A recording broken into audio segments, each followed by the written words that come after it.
Welcome, ladies and gentlemen, to Rescue Owners Live. My name is Kirk, your host, and you are on with the one and only Beth Mote as your favorite co-host. This is episode number 25. That's a quarter century. Pretty good. That's pretty awesome, right? I mean, I'm pretty stoked. Are you stoked? I mean, you should be stoked. That's a great word.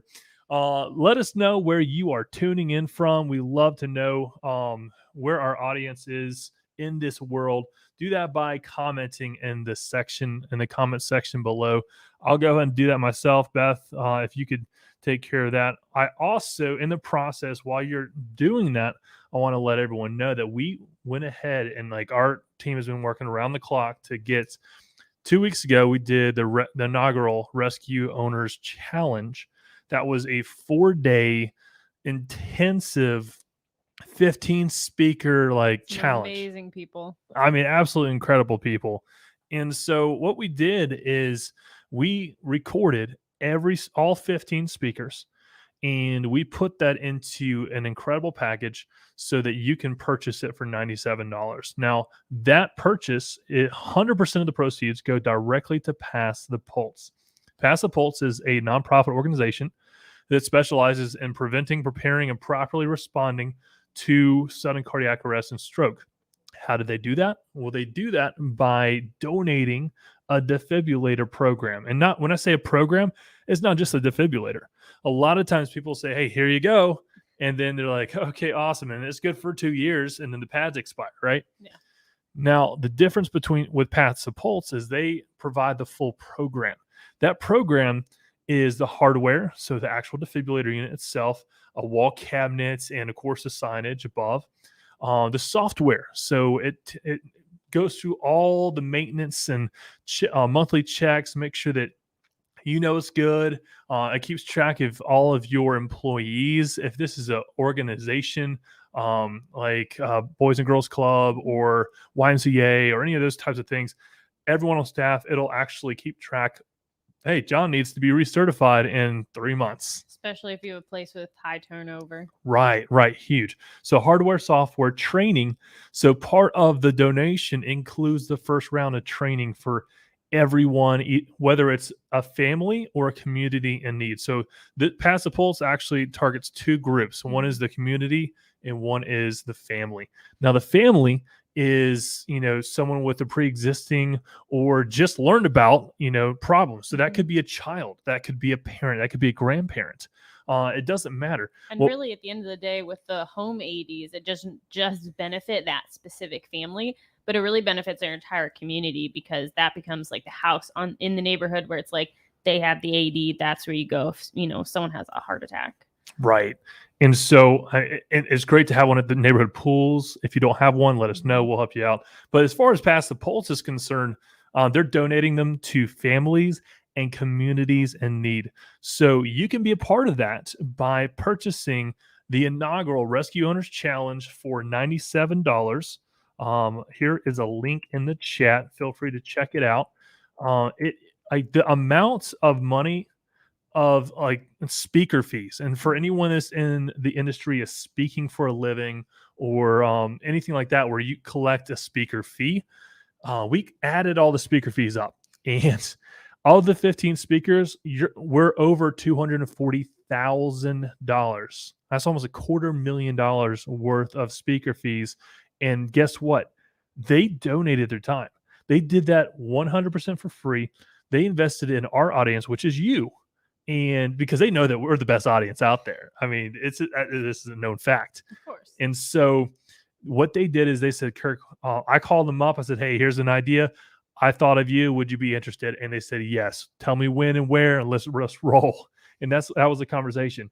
Those conversations, by the way, don't happen overnight. No. I mean, these are relationships that we've had with these speakers for years. I mean, years. It's built over time of being consistent and not just knocking on the door saying, hey, can you buy my product? That might be where some of these relationships have started. But at the end of the day, it comes down to building actual connections and actual relationships and knowing the people, knowing their families, knowing what they like, and having mutual benefit back and forth, just like you would with any kind of friendship, really. So, with that said, as if that's not enough added bonus incentive, I did promise in the email I'll send out later today that I will give out a free prize. So, the first person that buys the $97, we are giving away Sell or Be Sold. Whether you're a salesperson, a sales manager, or an entrepreneur, Sell or Be Sold is your guide to effectively selling yourself, your products, and your ideas to anyone.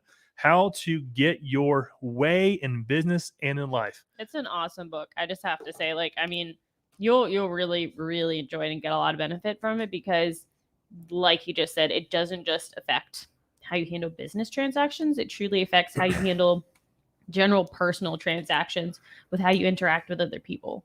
Yeah, so like Grant Cardone's the author, New York Times best-selling author, and star of television's business coaching show Turnaround King, and most recently, The Undercover Billionaire. They need to update this cover. Awesome one if you haven't seen it. This is a hard copy, by the way. This is something I have personally read and listened to multiple times.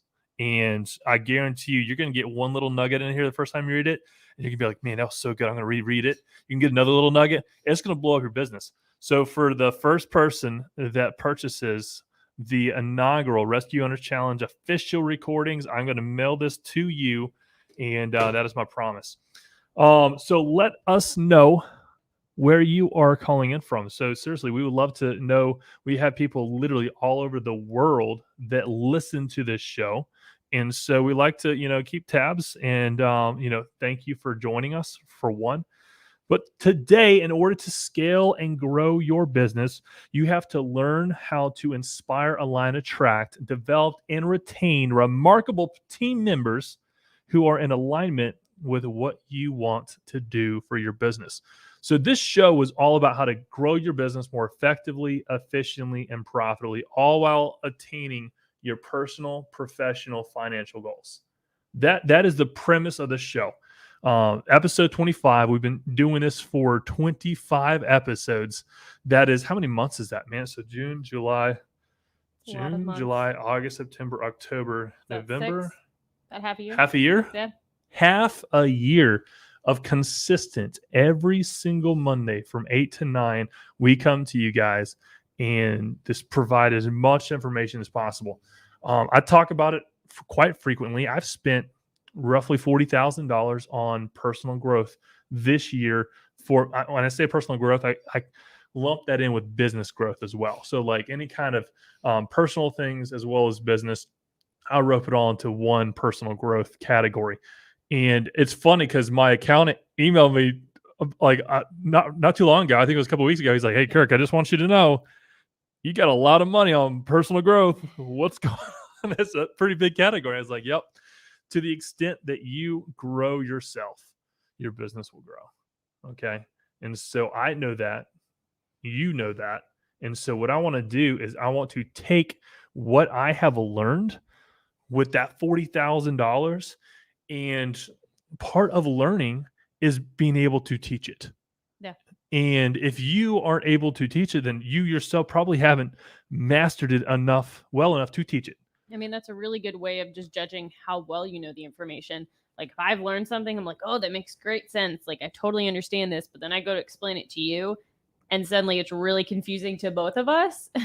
Obviously, I haven't fully understood or fully grasped that concept myself. Exactly. And so like last week we talked about hiring. We're going to dive in a little bit deeper to hiring, and it might just be the theme of the rest of the year, honestly, just because we're about to experience probably the biggest pandemic that we've seen in the longest time, and that's the hiring pandemic. People are quitting their jobs in masses right now. It's absolutely crazy. I mean, it is absolutely incredible, the millions of people that are quitting their jobs. Well, and it's estimated, forecasted that there's going to be a huge influx beginning of the year that happens as well. So the COVID vaccine mandate is, I believe, got moved up to 4th of January. 4th of January. So it's going to be interesting to see. And these are all things that you should know. If you don't know it, definitely do some more research, be more active in the news, because these are things that are going to be affecting you and affecting your family and affecting your business. So make sure you're very up to date with what's going on, because just like what we saw in April, March of 2020, the businesses that did not know how to pivot failed immediately. Well, and there's going to be a lot of opportunity for groups that are looking to add people. There's going to be a lot of high quality employees that are going to be looking for a new job potentially. So this could be a really awesome opportunity to be able to pick up someone that you might not get otherwise, or even have someone looking that might not otherwise be looking. But how, Beth, do we inspire, align, attract, develop, and retain remarkable team members? That's the conversation for tonight. So how do I motivate my team members? First of all, the word motivation. Have you ever, looked up the definition of motivation? Beth, are you looking it up? No, you don't have to. I just saw you like typing away. Basically, moto, it means within. Okay. So there is literally impossible for me to motivate someone else. The only thing I can motivate is myself. Now I can inspire. I can inspire everyone on this call to do X, Y, Z. I can inspire people to act. I can inspire people to dream. I can inspire people to fill in the blank, but I cannot motivate. Okay. So inspiring is so important. How do I make them, when I say them, team members, people that you are going to hire if you don't have a team, or the people that are already on your team? How do I inspire them to care about the business as much as I do, as much as I care about the business, right? Because I'm the owner. It's my baby. And there's not a single person on this planet that will ever, value rescue site services more than I do. You're the person who takes it home at night. You're the person who thinks about it when they're falling asleep. Your employees most likely aren't. They're going, they clock out and they're gone. So how do we change that? Yeah. How do we change it? Let's talk about some stats. 1/3 of workforce are actively engaged. That means that 2/3 of the workforce are disengaged. Sounds pretty accurate. 2/3, 66% of your employees, of all the employees, like how many times have you gone over to like a restaurant? 66% of the waiting staff disengaged. Now, there's two different types of disengagement. There's actively disengaged, and there are just plain old disengaged. So what is the difference between actively disengagement versus disengagement? And so what I would like to say is disengagement is that person who's not excited. They're this kind of, they come into the office. It's the 9-to-5 grind. They do what they're supposed to do. Happy Friday. I mean, how many times have you heard that? I'm not going to lie. It's probably one of the most annoying things I've ever heard, because I'm like, whatever day it is, it's happy. It's like happy Monday, happy Tuesday. But like, if you just say it on Friday, it's like, bro, what's happening? Even on a personal level, like if you're just living for a couple days of the week, how sad is that? Yeah. Like that's a sizable portion of your life. If you break that down to a percentage, you're looking at maybe what, 1/3 of your life you're enjoying, and the rest of it you're just getting through. That's horrible. Yeah, you're exactly right. And I absolutely hate, I sometimes if I'm in a spicy mood, I'll say it to the face. I'm like, bro. Or they're like, I'm living the dream. I'm like, you better wake up, brother. No. What kind of dream are you living? Is it a nightmare? It could be. He didn't specify. I did ask in the chat, I should have said inspire, but I said, how do you motivate your team members currently? And we had Heartsert say that they're showing them the impact that they have on others and helping make them understand how valuable they are. Ooh, show them the impact they are having on others, make them understand how valuable they are. That's powerful. I love that. Well, you're tying it into something that's bigger than them. Yes. You're helping them see that they are affecting change. That's exactly right. Because if you're not affecting change, then what's my purpose on this planet? Which is a deep concern with, I would say, everyone, whether you realize it or not, actively or passively. People are searching for their purpose. People are searching for why they are on this planet for however long that they have on this planet. And if you're able to show them that you affected positive change in this person's life, and Tim Smith over at HeartCert, like they're teaching people how to save lives through CPR training. Okay. Like I can't say this enough. That's incredible. That I mean, I'm sure Tim gets these types of reviews. I know when we teach for as long as we have, we get people calling us and telling us, hey, I just want you to know, we were able to use what you taught us the other day. And I felt confident in my ability to properly respond because of what you taught me in that class. Yeah. Wow. That is a powerful, powerful tool that you can show your employees or the instructor that taught the class, say, hey, I want you to know, I just got a call from a class that you taught 3 years ago. They wanted me to let you know that you taught them this. They felt confident and they were able to save a life because of you. And when you as an instructor like step up and offer above and beyond training specifically, people remember you. Like, Yeah. I can't tell you the number of times we've had people, go into a class and they're like, oh yeah, I remember you from 2 years ago. Like, you're the XYZ instructor, or you're the first person that ever made it so exciting that I actually stayed awake during the class, which is like a huge milestone in of itself, because there's a lot. It can be done really boringly if you just go through the material. But if you take that extra time, just sprinkle in, those things to keep it interesting and entertaining, then it makes a huge impact for the people, participants. Yeah, I couldn't agree with you more. The other 1/3 is actively disengagement. There we go. Actively disengaged or active disengagement. One of the two. Those are people who are purposefully undermining the goals, the vision, the mission, the core values of the business. Purposefully doing that. Those are people you got to cut off immediately. Everyone knows, has an example of that one person in their business or a business that they've worked in the past, of that one person that actively is undermining the advancement of the business. Yeah. And those are the people that you got to, first of all, figure them out really quickly and cut them out, because everyone else knows who they are. Everyone knows who they are. Else in the team. It's that person that the second that they walk into the room, the energy tanks, the emotions tank. They're rotten, and they spread that to everyone else. It's like having one bad raspberry. That mold just I like a lot of raspberries. It just she does eat a lot of raspberries. Spreads throughout the rest of the fruit, and it does that with your team. When you got one person whose attitude is poor, it's infectious in a bad way. Yeah. So what are some reasons why people are disengaged? Number one is not knowing what is expected of the team member in the role. Not knowing what is expected of them, what the role and responsibilities are. No clear job description.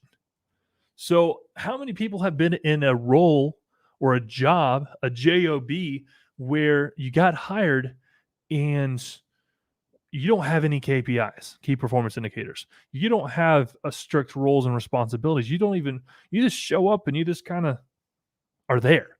Yeah. I know I've had previous jobs like that. It's like, hey, this is basically what you need to get done each day. And after that, if you finish early, figure out what else you're going to do. Right. And it's not made clear at any point. I'm going to spend, every 15 minutes, I'm going to go to the bathroom for 10. It's just, I literally know people that do that. Yeah, I know people who take calls, hour-long calls with family members during work because they're done and they have nothing else to do. And if they ask management what they should do, they're like, well, you can be proactive and figure that out. Do you really think that they're going to take, if they don't have any clearly defined roles and responsibilities, they're not going to take the effort to figure out what else to do. And if you are running a company that has this issue with employees with free time, then number one, you have too many employees. All right. Mm-hmm. Because you don't have enough work for that number of employees to accomplish in the time that you're paying them to accomplish it.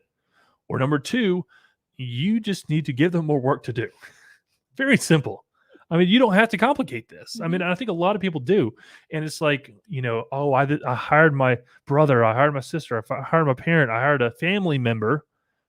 And like now I can't fire them. Why not? You can, first of all. You probably should. You probably shouldn't have hired them in the first place.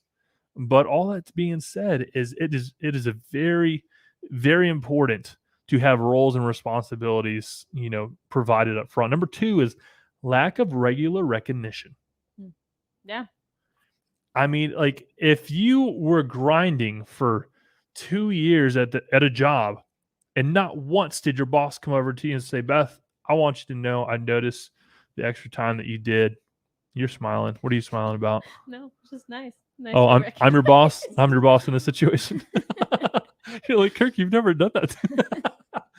But like Beth, I just want you to know that I've recognized XYZ that you've done over, this period of time, and it's had an excellent impact for this particular client. Congratulations. I mean, I can't, recognize and commend you enough for doing that. Yeah, no, and I mean seriously, like, I'm over here smiling, but that I need to sort of see you as my boss. But We're partners. no, seriously, regardless, there have been numerous times when you've come to me and it doesn't have to be anything big. It doesn't have to be, oh my goodness, you signed $1 million client. Great job. It can be as simple as, hey, you did a really good job, going through, the busy day today, navigating that, or helping us get, things straightened out with this deal. It can be something really small, but that recognition of, hey, I see what you're doing. I appreciate it. Good job. Not only tells you like that you're being noticed, but it tells you that they appreciate it. And it also gives sort of a guideline going forward of what to focus on, what to do, continue doing. It's a great, like, all encompassing kind of thing. Yeah. I would highly encourage, if you have not given a compliment recently, go give a compliment to someone because they need to hear it first and foremost, but you need to say it. Number 3 is no feedback on areas of improvement. No feedback. Again, we're talking about the reasons for disengagement. And number 3 is no feedback on areas of improvement. How many people have had an annual review? It took a full 365 days to give you some feedback of something you did in week 2 that really, really, they didn't like it. Well, and on top of that, if you're waiting for a full year to say all of this on the receiving end, and this is just sort of a general note of things, like if there's something wrong, tell the person immediately. Yeah. Because regardless of whether it's big or small, it's going to feel really big if you put it off for a couple weeks, a couple months, because that person's now going, why didn't they tell me when it happened? Right. Like, is this a bigger deal than it seemed like? And suddenly then, that causes a lot of worry. Terrible communication skills on the part of the manager, by the way. Well, and if you're not like complimenting people or talking to them on a daily basis, that, hey, can you come to my office so we can talk, is oh, what's going on? What did I do? Yeah. I'm about to get fired. But if you're having that constant communication throughout the year, that's never a worry on the point of the employee, unless you're just doing a really horrible job as a manager. My point of view of your ability to do your job is that 100% at all times, until I tell you otherwise. Yeah. Until I say, hey, Beth, this was supposed to happen. This is what happened. My confidence in you is now 95% to complete this correctly. What can we do to get that back up to 100? And then you'll come up with a response. Yeah. And so like you should do this on a daily if you have to. Hopefully you don't have to do this at all. But I mean, you're gonna run into problems. Yeah. And how you handle problems is based off your leadership. And if you don't have any leadership, that's a whole nother issue in and of itself. Well, and just a side tangent for just a moment, that's why we're constantly going to trainings and conferences and reading books and taking courses, because at the end of the day, if you have a mentor that hasn't trained in the recent past, I mean, like at least the past 6 months, you should probably try to get a new mentor. Because, for example, I wouldn't want a doctor performing surgery on me that hadn't operated in 2 years. Right. Yeah. It's no different with your business. If you're not staying on top of what the latest things are and continuing to hone and work on your craft and your skill, then why would anybody else listen to you? Well, and if you are someone who is just starting out, right? And let's say you hit $50,000. I think I looked it up the other day. I think the average CPR instructor makes like $50,000 annually. And you're trying to find a mentor. You find one, and it's someone who also just started out. Like how can they elevate your game if they haven't done it already? Yeah. It's not possible. And so you want to get around people that are thinking bigger than you, doing bigger than you, accomplishing bigger things than you, and that allows you to elevate them. Sorry, you get elevated by them because they're getting elevated by someone that's 10 times 10x what they are. And that's exactly what we're doing here. Is like I'm getting around people who have massive multi-billion-dollar businesses, and I'm learning how to do $100 million businesses, so I can teach you how to do $1 million businesses, right? And so that is exactly like the trickle down effect. Like I go get from the best of the best information. By the way, you can do it too. Yeah.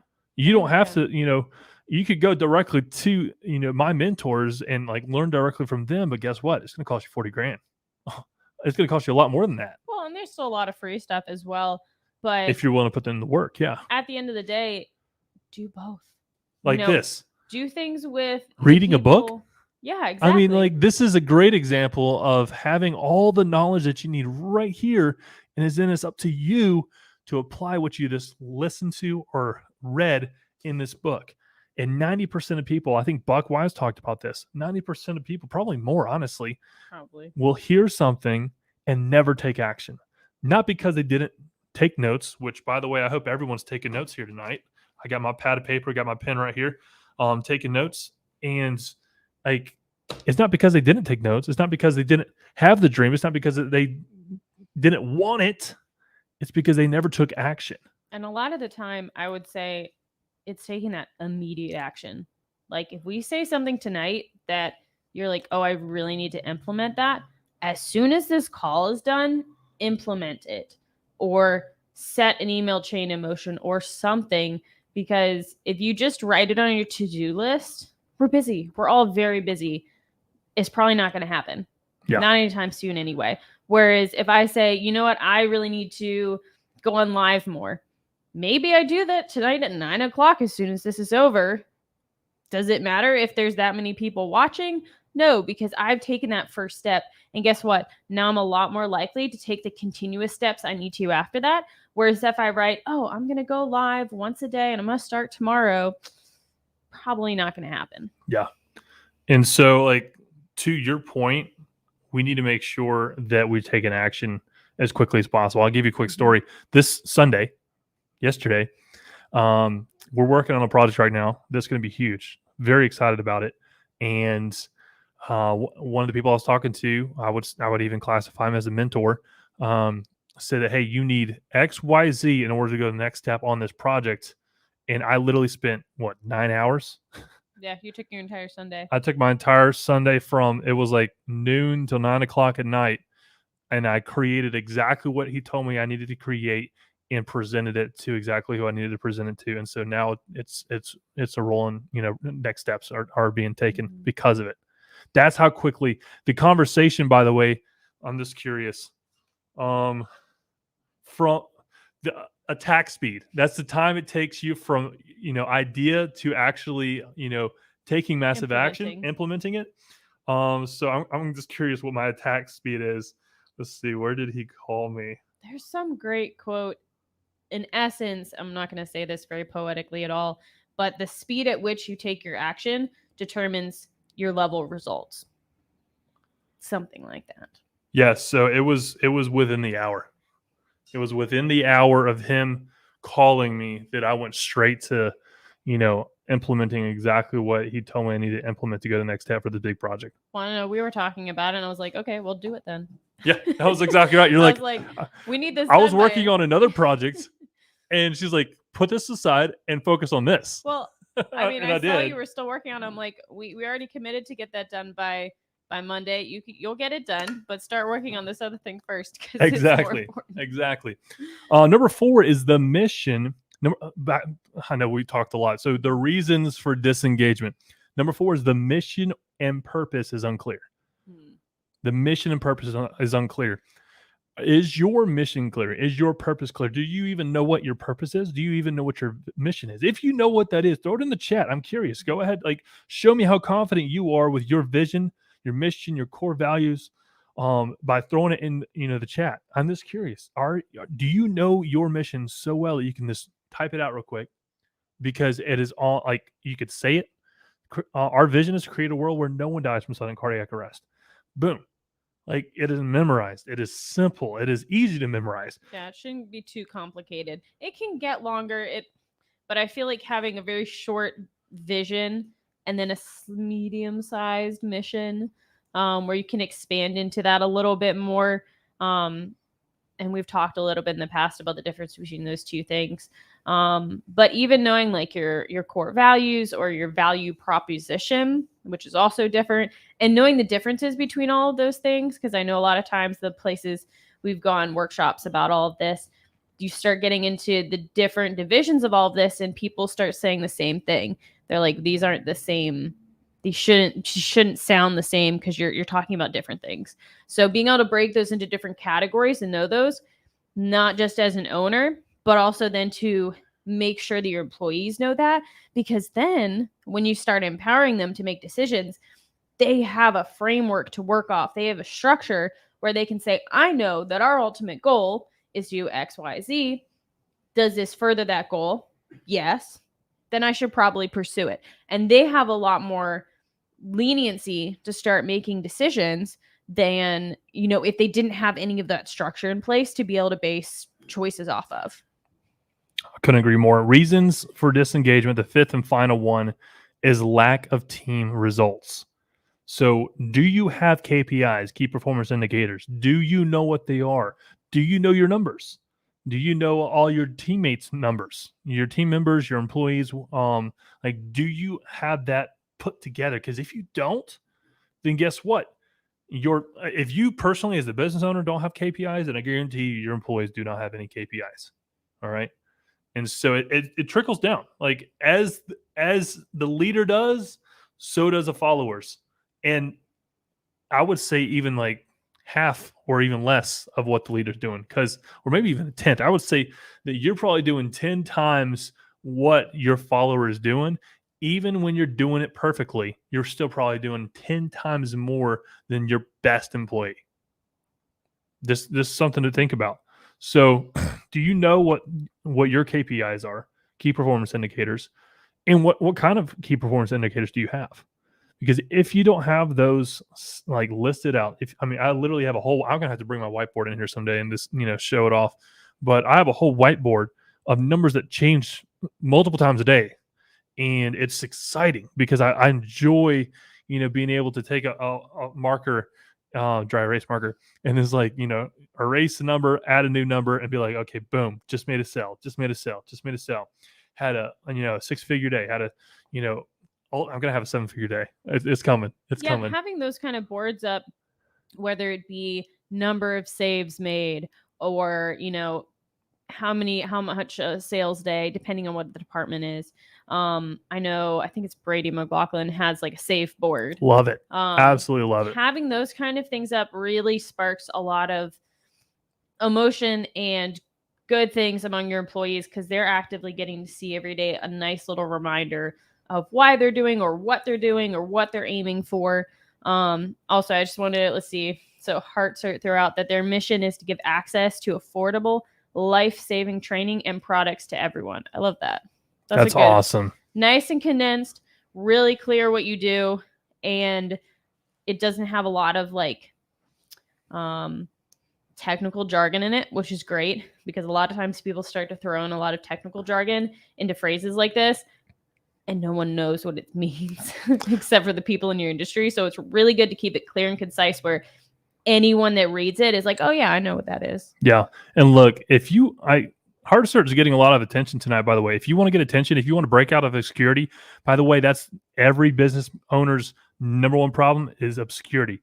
People don't know who you are, what you do, why you do it. And so for you to break out of obscurity, you got to do stuff like what Tim Smith is doing right now at Hard Search, commenting during the conversation here.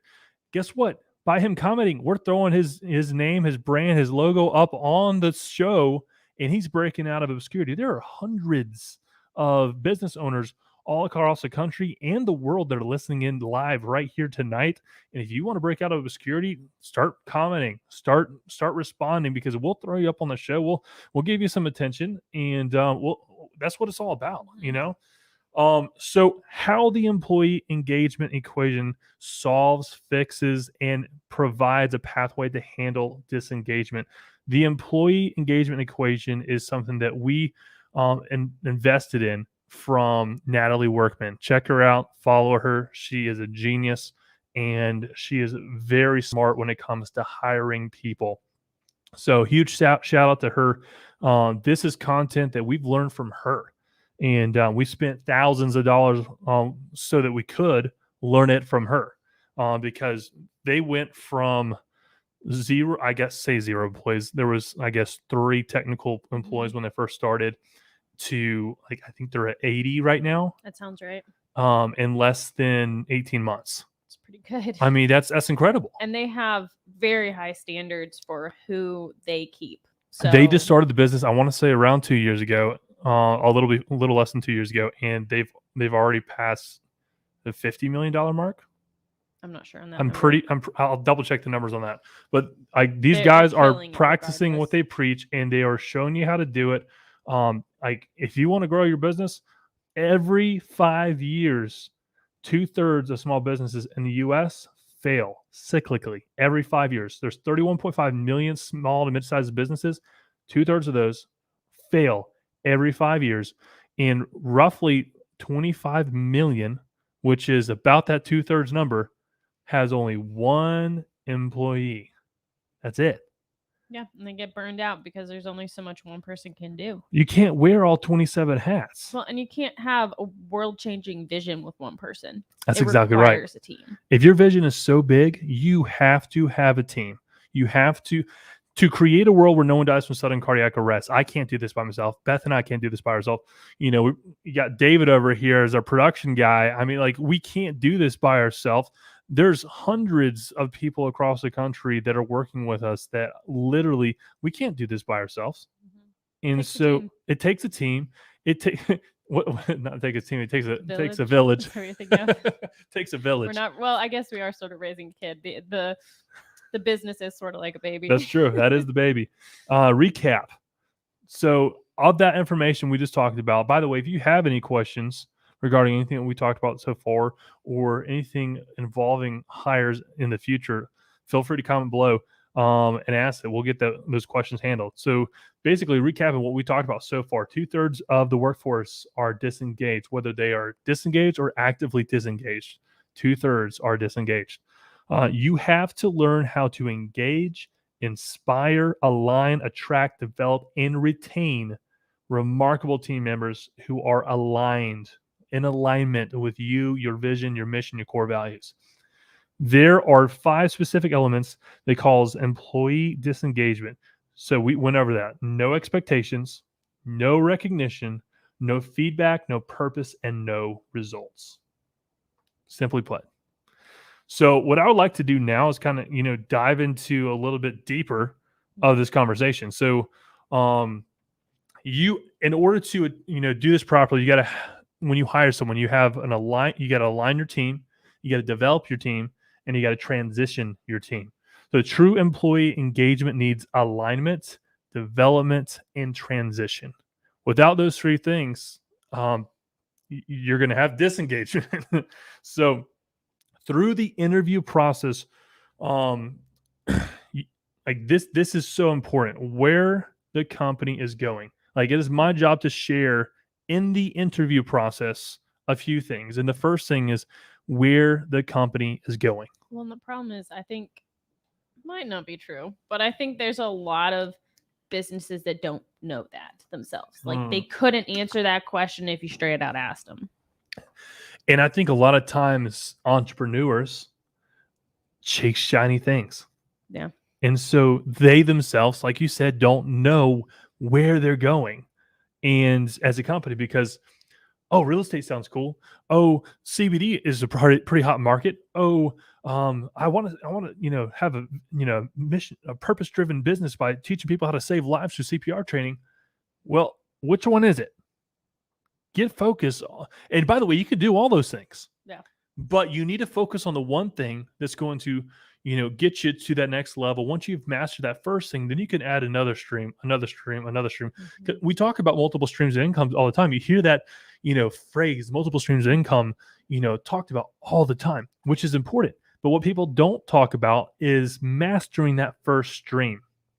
Because without mastering that first stream, now you're giving, half-ass effort to 2 different streams, and now 3 different streams, and now 4 or 5 plus, different streams.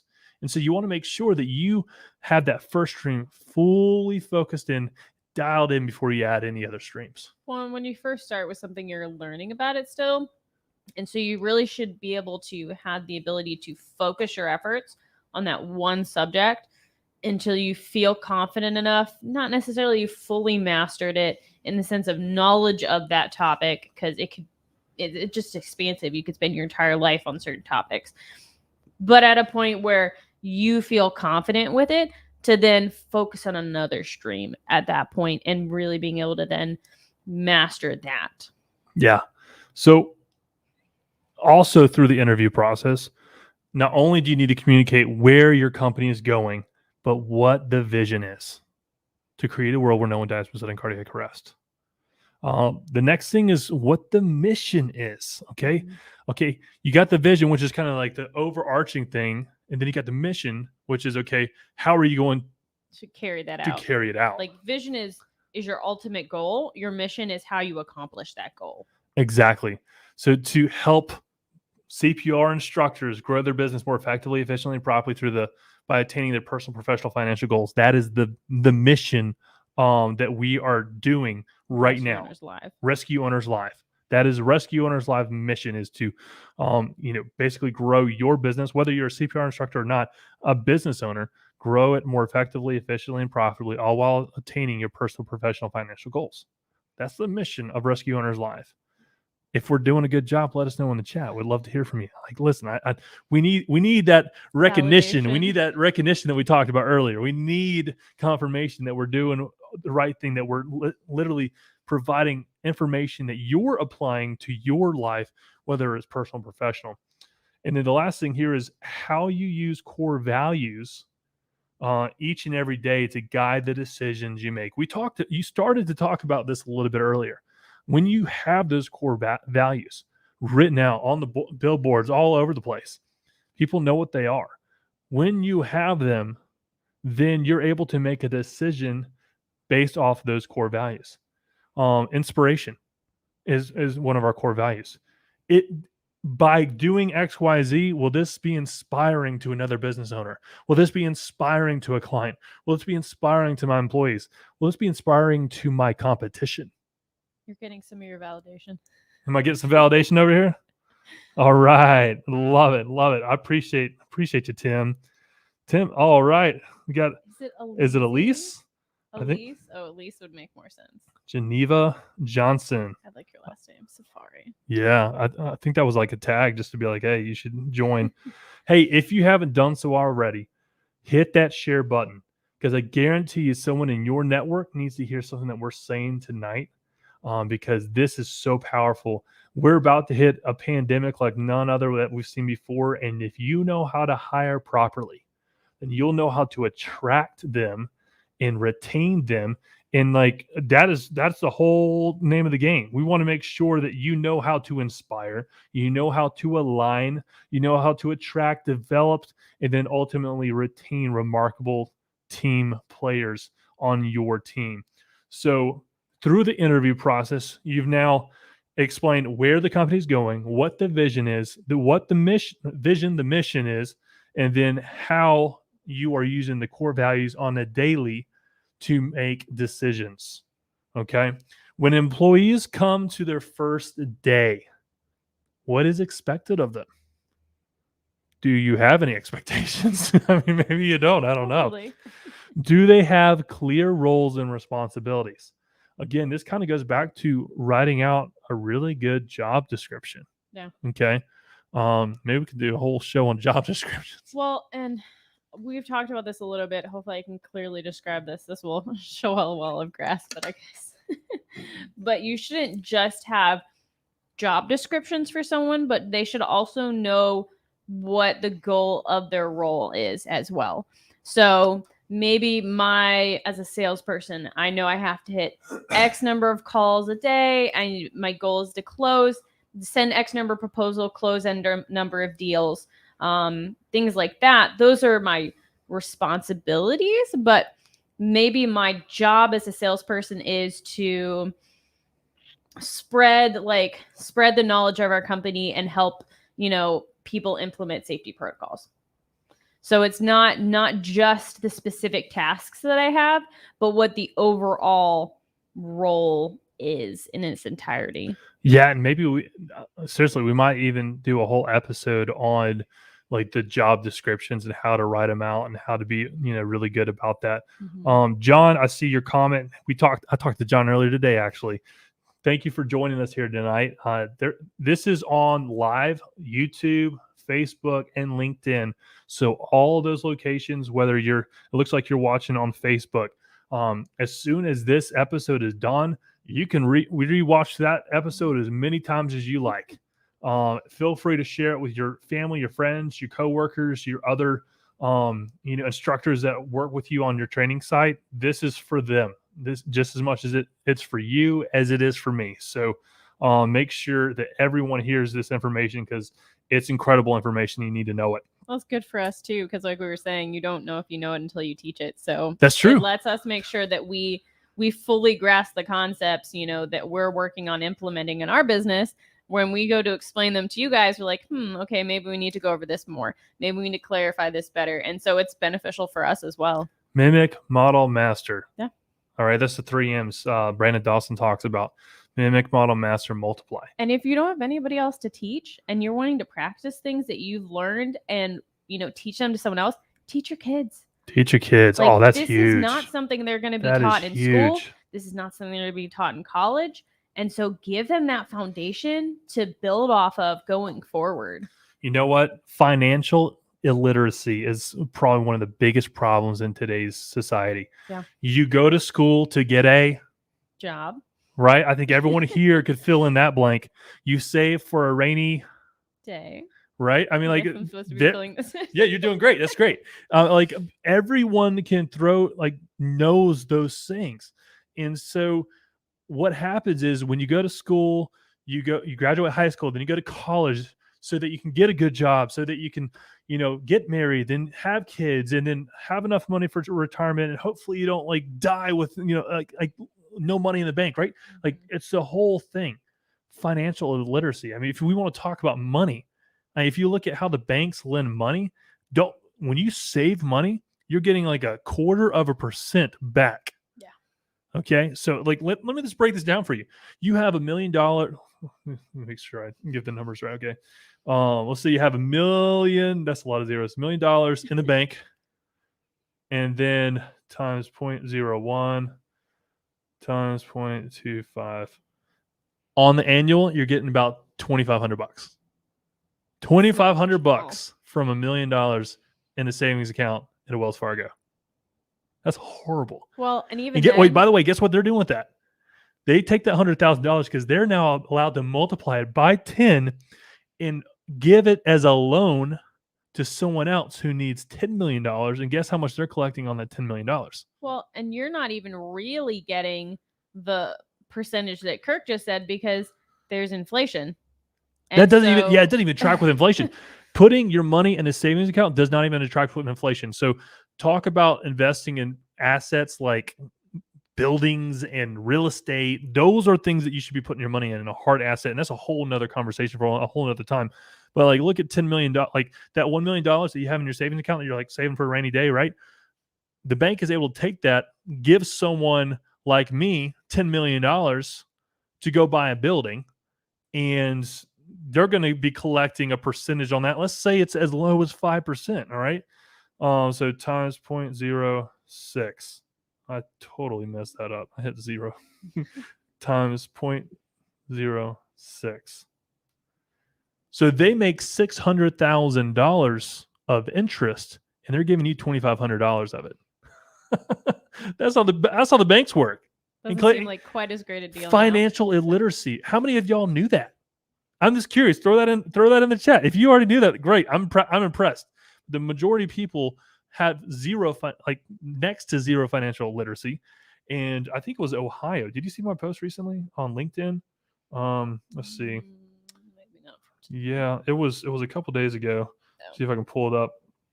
But Ohio, you can vamp for me for a second if you want to. Okay. Financial literacy.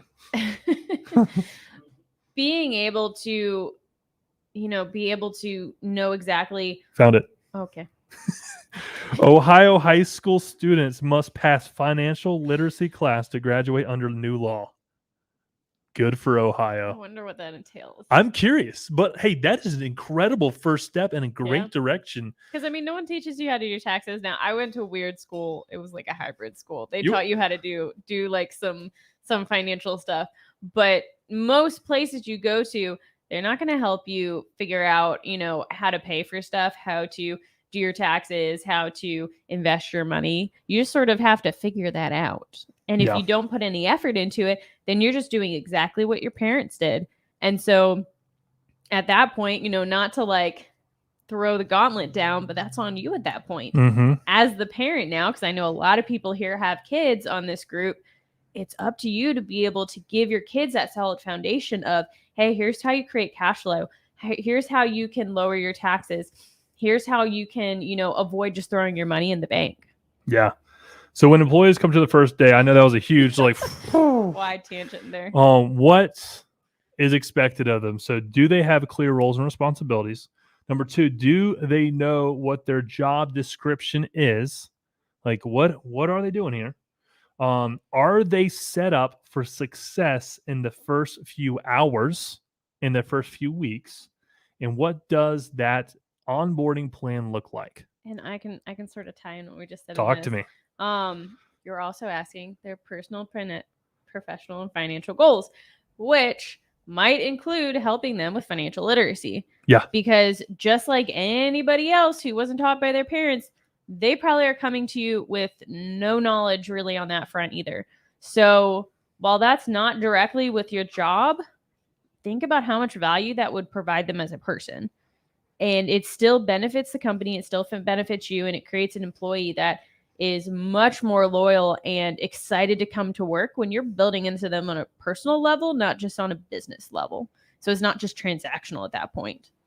All of these pieces contribute to the alignment portion. So we talk about alignment, development, transition. All this, is under the alignment, umbrella, if you would. So think of these new team members as one of your greatest investments. Like that is something that you need to be like having a mindset of, hey, this is an investment. I'm investing my hard-earned money in to pay your salary, to pay all. And by the way, the salary that I'm paying you, I got probably 50% of that above your salary and stuff that I got to pay for, like a laptop, like all the hardware, software, training, and time. That's huge. I mean, like it's incredible. The employee is developing skill sets to be the best in their role. Okay, that is 100% what they got to do. So 60 to 7% of your team in their role are in the development phase. 60 to 70% of the time that an employee is with you, they're in the development phase. There's a very short period of alignment where all the things that we talked about, that's more of the onboarding process, is probably like kind of the first 90 days really is going to be alignment. And then from there, 60 to 70% is going to be of a team, they're in the development phase. And if you don't have a transition, like think about that company that has the front desk person that's been there forever, 20 plus years, and that's great and fine, but they're gonna, first of all, they're not gonna have the same excitement when they first started, and like you need to say, hey, You need to have a transition to front desk manager, to front, like whatever. Like you need to be able to show a track for them to progress. Because if you're in a job, I would say 2 years or longer at the exact same job, you're done. Like you're mentally checked out because you figured it out, and there's no way for you to do this job any better than you already done, and your employer doesn't have any opportunity to transition to a higher position. Now you're disengaged. Well, and that can even be as simple as say they want to stay in the same position and maybe they've sort of hit a ceiling or there's nowhere to go from there. That could be saying, hey, are there other things you're interested in pursuing and allowing them to pursue, other education information, even if it's not necessarily a switch a job, but say, I'm someone who I would just really like to learn more about XYZ. Maybe that's providing that opportunity for them that they're getting fulfillment in things, not just the day-to-day job too. Yeah, 100%. So the only reason employees will give their best during the development is because they know that there's an opportunity for transition. That's the best way to put it. The front. I gave you the example of front office person. Everyone's seen a good or bad, version of that. I know I have. Front office person transition into the senior front office person. Am I going to pick an average? Like this asked them, am I going to pick an average front office person to create or a great, front office person to manage the team of 5 that I'm going to have in the front office area? Mm-hmm.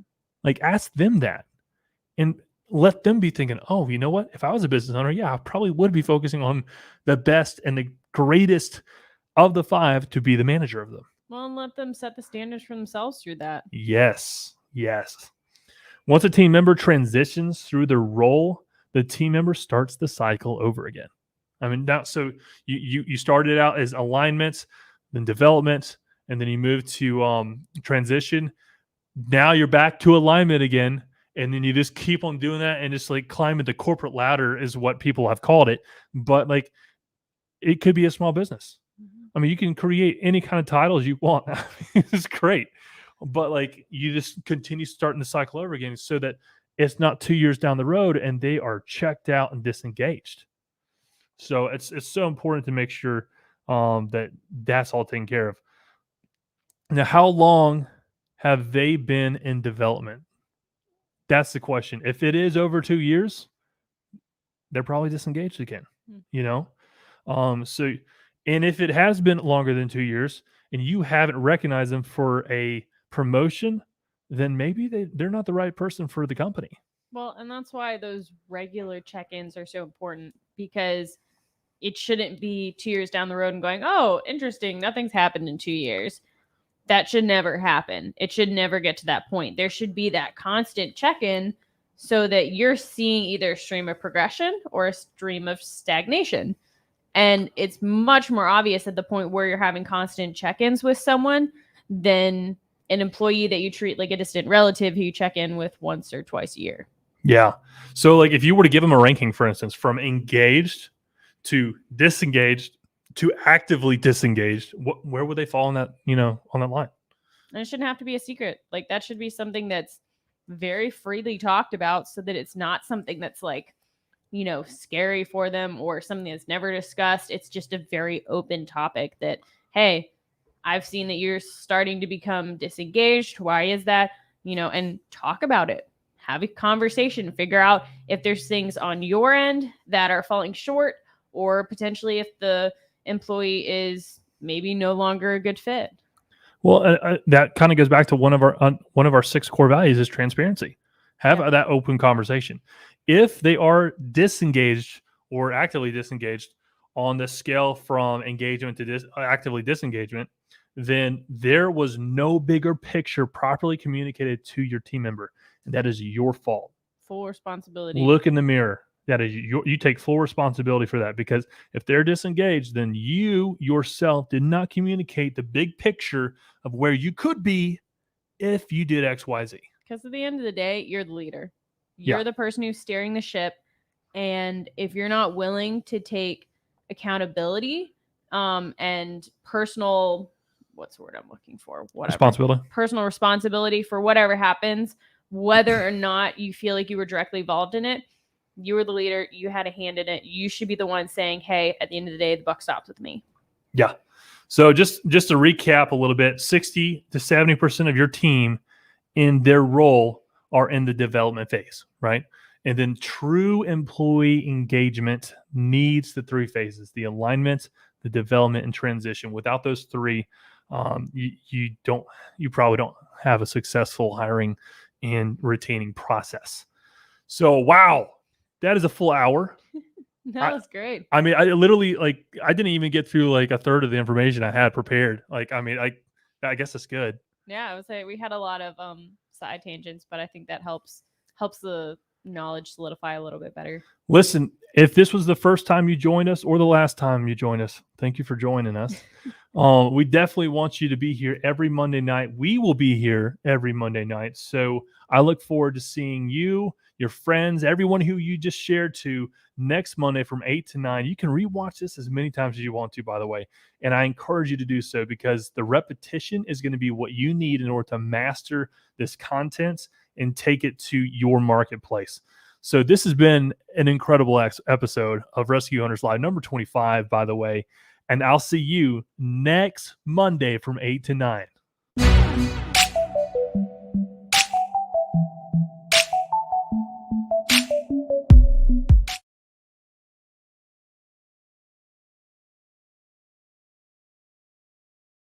As a CPR instructor, you probably get asked how and where to buy equipment like defibrillators and first aid kits.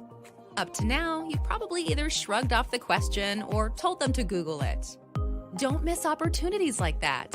Instead, be the one to not only provide the knowledge of how to save a life, but also the resources to be ready to rescue. It's time to become a Rescue Site affiliate, and it's incredibly easy to do. Introducing the Rescue Site Affiliate Program, the only customizable platform with every FDA-approved defibrillator on the market, first aid equipment, and so much more. Now with the Rescue Site Affiliate Program, you can recommend products and earn commissions without having to purchase, warehouse, or ship products. When you become a Rescue Site affiliate today, you are automatically approved and will receive a customizable link to your store with your name on it. You earn commissions from all qualifying purchases through the traffic you drive to your new store. Whether you're just getting started as a CPR instructor, whether you have a team of instructors, or whether you're a training center with thousands of instructors across the country, this program is for you. Stop shrugging and start providing both the knowledge and the resources to save more lives. Become a Rescue Site affiliate today.